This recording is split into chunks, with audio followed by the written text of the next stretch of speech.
যাতে প্রকৃত দোষীদেরকে খুঁজে বের করা হয় এবং ব্যবস্থা নেওয়া হয়। এবং তোমাদের যে 4 দফা দাবি দিলা তোমরা, এই দাবিটাও যেন ওনারা বিবেচনায় নিয়ে আসে।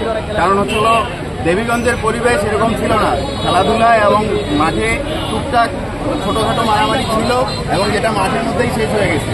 কিন্তু আমি মনে করি যে এই ধরনের একটা খেলা যে অব্যবস্থাপূর্ণ খেলা, যে আয়োজক কমিটি যেটার কোনো ব্যবস্থা কোনো সঠিক কোনো কিছু নাই, যেখানে ইভেন্ট ম্যানেজমেন্ট নাই, যেখানে পানি নাই, যেখানে মেডিকেল টিম নাই, সেখানে সামগ্রিকভাবে কথা হলো শিক্ষা অফিসার 5 বছর থেকে নাইলো 4-5 বছর থেকে এই জায়গায় শিক্ষা দায়িত্ব পালন করে। আমার কি জানা নাই কোন স্কুল কিরকম চালাইতে হয়? সেটা হলো এখানে স্যার মাধ্যমিক শিক্ষা অফিসারদের গতকালকে থেকে স্যার সংঘর্ষ হলো ওনার ডিপার্টমেন্ট। আপনি আসছিলেন, আমরা দেখেছিলাম, আপনাকে তো দেখলাম না। সার্বক্ষণিক খোঁজ নিচ্ছে।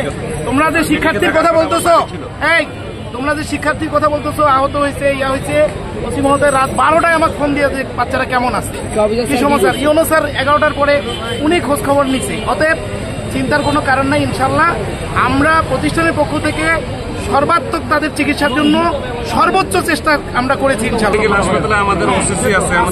অতএব চিন্তার কোনো কারণ নেই। আমরা এখনই ওই বিষয়গুলো দেখতেছি। তোমরা একটু যাও।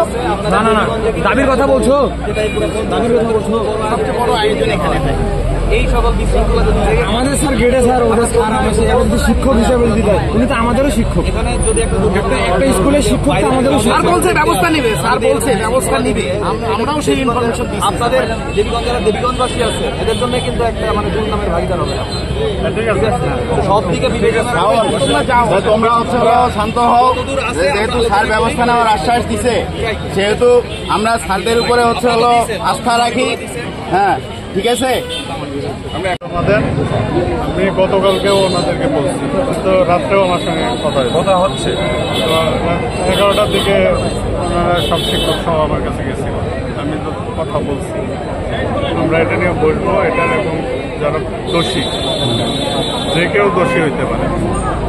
দোষী তো আসলে প্রমাণ সাপেক্ষ বিষয়। আমরা সিসিটিভি ফুটেজ উপস্থিত যেগুলা মানুষ ছিল, তাদের জবানবন্দি সব কিছু করে যারা দোষী, প্রকৃত দোষী, তাদের বিরুদ্ধে ব্যবস্থা নেওয়া। সেটা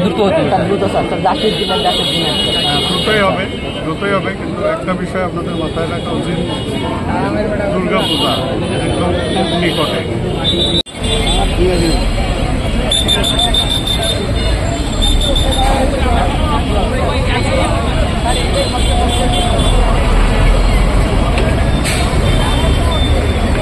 Share